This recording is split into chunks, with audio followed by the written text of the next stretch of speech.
Hey, welcome to Proverbs Every Day. My name is DJ. Good to be here with you today. And we're going to be reading from Proverbs 18 in the Holman Christian Standard Bible this morning. So let's play that intro and get started. It's time for Proverbs every day. Words of wisdom show you the way. Every month a whole new look, different version of the book. Reading the whole chapter each calendar day. Proverbs every day. Proverbs every day.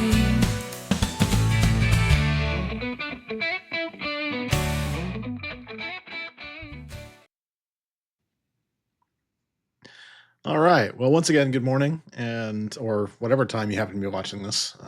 So yeah, had some time to pray for you earlier and ask for God's wisdom, and then I promptly started reading the wrong version, and so this is actually the second time I'm recording this. Just full disclosure, but so yeah, so you might see some already existing highlights, but I think they're still good. So let's go. Let's go with this. This morning here is chapter 18 in the Holman Christian Standard uh, Bible. One who isolates himself pursues selfish desires. He rebels against all sound judgment. Yeah, so that isolation is not good.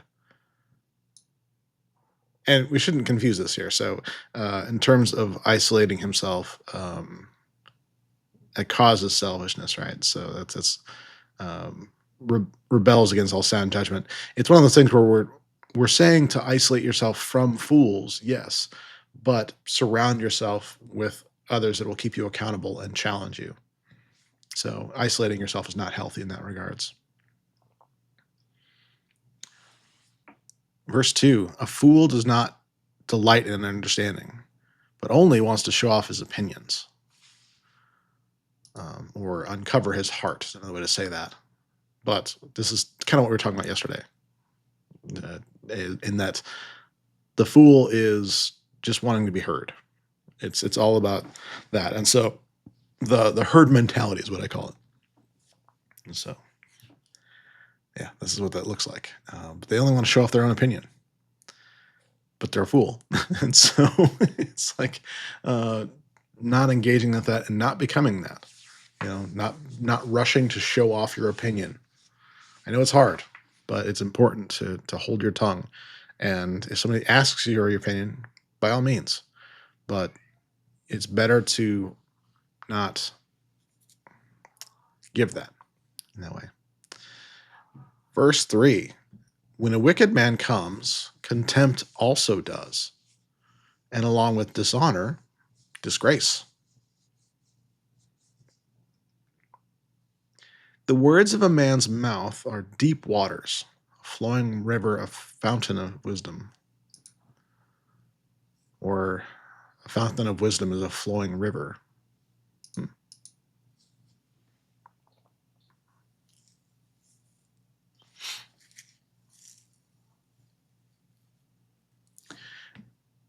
Verse 5, it is not good to show partiality to the guilty by perverting the justice due the innocent. A fool's lips lead to strife, and his mouth provokes a beating. So again, don't fall into this. A fool's mouth is his devastation, and his lips are a trap for his life.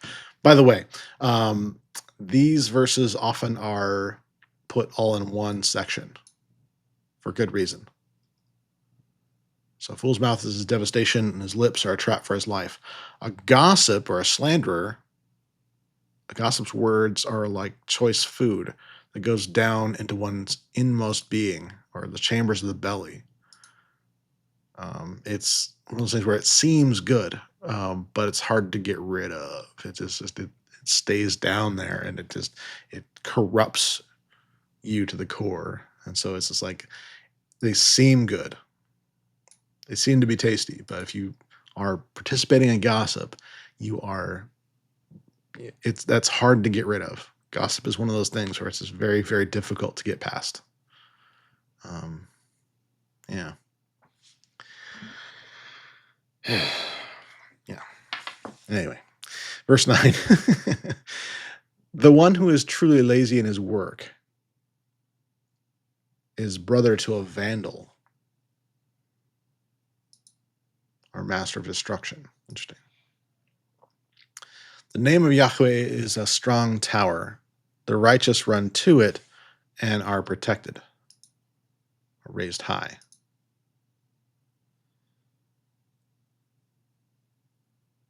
That's very interesting. I don't know. Usually it's just Lord um, in this translation. So now I'm like double checking. Yeah, we're good. Fascinating. But is a pretty common um, phrase. The name of Yahweh is a strong name of the Lord is a strong tower. Righteous are raised high by it. Yes. Now, a rich man's wealth is his fortified city, and his imagination, is like a high wall. Before his downfall, a man's heart is proud, but humility comes before honor. In other words, you can build up things that you think are strong, but they're not. Humility comes before honor. The one who gives an answer before he listens, this is foolishness and disgrace for him.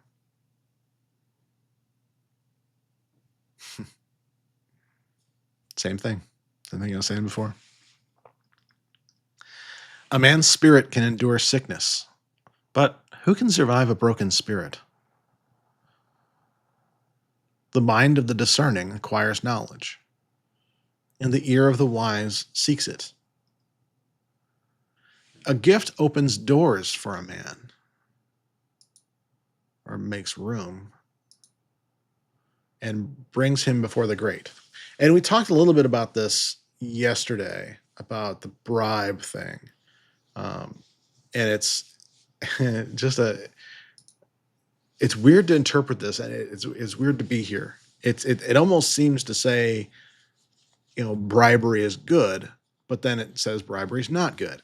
It's a very challenging thing to go through, and I think it's just to kind of just give my interpretation. This is DJ saying this. This is not scripture, just to be clear. But the way I interpret this is that if we're willing to give a gift without um, desired result, if we're willing to do that, if that's our heart, the result of that is out of our control, right? But it creates opportunities, and people that are great or leaders or whatever are attracted to that nature because that's their nature. We have a sickness in our society of thinking that those who have are hoarding it or have gotten it by ill gain. This is not a new thing. We see this in the parable of talents, by the way. The one talent slave is um, thrown out because of his attitude towards money and wealth and that sort of thing. They see it as something where this master reaps where he doesn't sow, and is doing these. It just makes assumptions about how he got there and all these kind of things that just we're not told how the master had wealth. We just know he does, and he expects it to grow and to do that, and so he's willing to be generous about that. Both the other servants were told to enter into the joy of the master, to come into the feast, right? And so that's the character here. That's the character of that. And so that's why, again, this is me interpreting this in verse 16 here, of saying that that kind of a mentality is what brings you into those relationships, being like them, in other words. I hope that's clear. It's one of those where it's often that opens doors or makes room for a man and brings him into before the great. It's easy to misinterpret that and say that's what you should be doing to get that result, but it's It's not a reward. It's a nature. It's you transforming your character. And God forgive me if that's not what this means. But that's the way I interpret it, is that we need to be generous in that regards without expectation of result. Verse 17. The first to state his case seems right until another comes and cross examines him. Again, this is why I like to wait 24 hours or more with any kind of news, unless it impacts me or I'm going to need to take action right away. If it's not something that impacts me, then I want to wait and see what else comes to light. It's we aren't presented with facts anymore. That's not happening. We are presented with moments in time that support a narrative. And that narrative is typically fear. Ah. It's so frustrating to me. Okay, I'm going to let that go. I'm going to let it go. I'm going to just move on. Verse 18. Casting the lot ends quarrels and separates powerful opponents. Again, this is one of those where we talked yesterday about how cool it is that physics were created for wisdom. Like wisdom was first and then physics. The laws of that govern the universe were created after wisdom. So that means that we can use physics when there's a question. We can use that. And so casting the lot ends quarrels means that if there's two even powerful opponents that both have that both seem right and we can't figure out who's actually right, cast the lot. Just make the decision. Just let you could say fate decide, but it's not letting fate decide. It's letting the design of the universe do that. We're not do not get this twisted. I really, really dislike, and I think there will be punishment for those that say that we impact the universe, that we, by doing things like casting lots or whatever, that we're causing a result, that we're making the universe to us, and we're manifesting. Don't get it twisted. You're manifesting only lies. That's not what this is. That's not what this is at all. This is us being subject to creation, being subject to this and saying, you know what? We're not going to let us get hung up in this. We're going to say, you know what? You're both even. We're just going to cast a lot. We're going to let that be the decision that lets us move forward. And somebody's going to not like the result and somebody is, but you know what? We're going to move forward because we can't stay here. That's what that is. And so it's not, we're going to let fate decide. No, we're going to say, okay, God, we can't figure this out. Let your creation help us out here. We're going to be subject to that, not the other way around. We're not saying that creation is somehow subject to us. No, we are to subdue the earth. That is true, but that doesn't mean we have control over the nature of the universe.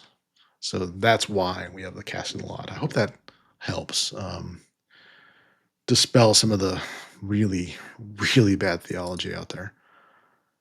So much to do, so little time. An offended brother is harder to reach than a fortified city. Other sources read is stronger. An offended brother is stronger than a fortified city. Okay, that makes sense. And quarrels are like the bars of a fortress. So once again, we have these issues that come up that are hard to get past, and so it's better to avoid them. You know, it's really doing everything proactively. Let's talk about this for a second. Why not? I tell people in coaching a lot that yes, it's important to kind of have that, I guess, therapist mindset sometimes of saying, let's play the tape back. Let's rewind and look at what happened to get you to this point. What were the steps that happened along the way? As we go backwards, what are things you can identify that indicate a pattern? And it's like, at what point could you have made a different decision? And then what we do is we play that forward for other decisions. We get in a habit of saying, "Ooh, hang on a second. I see something that might offend someone or make things difficult. I see a quarrel coming. How can I avoid this and go another direction? How can I stop this before it becomes that gushing of water that is impossible to stop once the dam breaks? How can I avoid that and be wise about this now? Be proactively wise instead of trying to fix it later." It's so important to think like that. It's so important to be a person who pauses and slows down and says, "Let's be wise about this."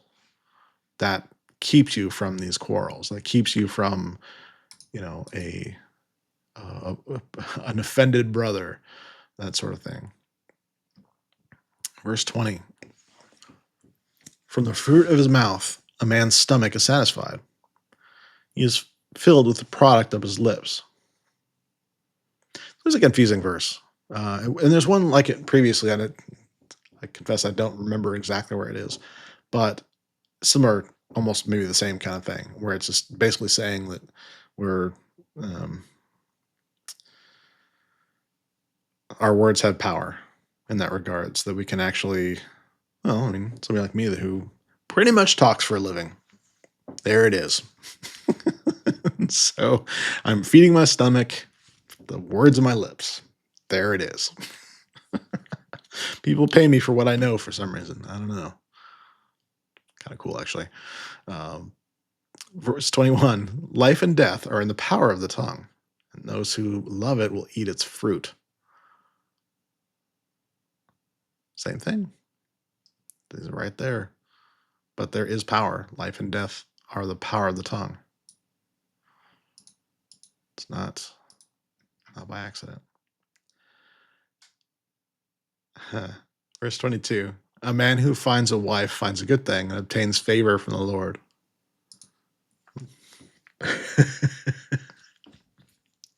So, as I'm recording this, yesterday was actually Valentine's Day, and so my wife and I um, put together a Lego bouquet of roses. It was just such a fun time together, and so it's it's fun to just enjoy little things like that, little quirks that make us decidedly us. And I'm sure there are people that roll their eyes, and I'm glad because that means that we are special to each other. We get each other. It's fun.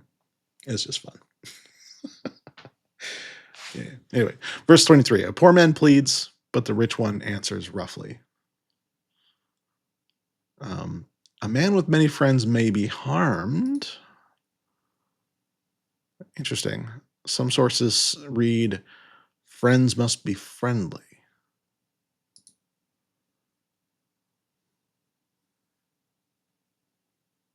Hmm. A man with many friends may be harmed, but there is a friend who stays closer than a brother. So it's a confusing, and this is often quoted, but I think what this basically means, though, is that it is better to have just a few close friends than many friends. Actually, really quick, I want to look at a cross reference of that. Um, add a parallel on that. Go down to the bottom. See that again. NIV says, one who has unreliable friends soon comes to ruin, but there is a friend who sticks closer than a brother. Interesting. So many means unreliable in that translation. Let's pull up another one. Let's go with maybe the Message. I'm curious now. Message says, friends come and go, but a true friend sticks by you like family. I like that. And honestly, once again, for someone like me that is putting myself out there, it can become a dangerous thing where I can get trapped into the whole popularity game, that I can get into that um I don't know how to really put it, but I don't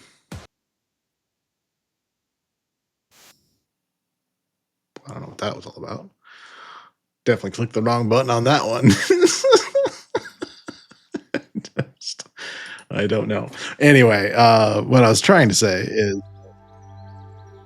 it's easy for me to get into a pattern of, trying to find more and more people, and it not being truly, because God knows my heart. It may appear that I'm trying to spread the word and be a blessing to more people. And while I hope that that happens, a lot of times my motivation is not that. My motivation is to be liked. At my core, that's who I actually am. And so when it comes to reminders like that, that, you can have a lot of friends, but not really have friends. You can have an abundance of people that like you, or that listen to you and things like that, but that is not really what matters. Those deep relationships are the ones that matter. The people that you show up for there. My mentor, Dan Miller, um, just a few months before he passed away, challenged myself and some others that were in the room with a notion of who's on your 3 a.m. list. When trouble comes, who's that person you can call at 3 a.m. to get you out of jam? Who has, you know $10,000 that they could invest in you, that sort of thing. Who are the friends that you can truly rely on? Who's that level of preparedness in your life? And I was a little heartbroken when I really examined it and realized that I'm not sure I'm there, and I definitely don't think I'm there for someone else. That I'm definitely not in that place for others, and that really bothered me, that it was like that. That I couldn't honestly say that I was a person who was prepared for any of that. It was dramatic in a way. It was very, um, I don't want to live like that kind of thing. And so there's been a lot of lessons about stewardship. There's been a lot of lessons about that sort of thing. But ultimately, what I personally have to take care of is, okay, well, why do you seek approval? Why do you seek out more and more people to like you? Um, I was never really all that popular in school and things like that, and I used to think that was part of it. But I think really what it is I have an obsession with being right, and I figure the more people that are are saying that, the more people will support me being that, then they'll be right. Um, and so, yeah, it's not good. And I don't know why I'm oversharing at this moment, but I think there's a lot of danger in trying to have too many friends. And so I would encourage you, as I encourage myself, to not isolate. Like we said before, don't isolate yourself. That was like the very first thing we learned today, is that one who isolates himself pursues selfish desires. The more isolation you have, the worse it gets.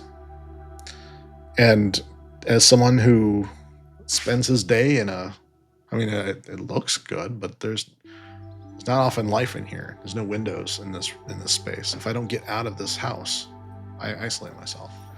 And even in the midst of reaching out to people and doing these things, it can be a danger. So it's one of those things where I need to be aware of that too, and guide myself in those ways. And yeah, it's not easy, not easy at all. But yeah, that's why I'm pursuing a lot of things that I'm doing about getting into a mastermind and actually, you know, getting out into the community. And even in some cases, I'm looking at ways that maybe I can even just have a gathering that that matters with people that are in my situation, kind of thing, and just not isolating myself, because that's where a lot of my foolish ideas come in. That's where the obsession with being liked comes in, is when I isolate myself. It's ironic, but it's true. So I have no idea if that's going to be anywhere else that hears me this morning, but you never know. So I thought I'd say it. In any case, we'll be back with you tomorrow for another Proverbs Every Day, and we're going to be going through chapter 19. And so, because it's February, we're in that weird season where, yes, it'll be the 17th. Yeah, 17th, but we'll be going through chapter 19. It's just, yeah, we're going to make it. It's going to happen. We're going to be all through 31 chapters in 28 days. It's going to work. All right. Well, I love you guys. Be blessed by the best, and then go be a blessing to all the rest. And I'll see you tomorrow.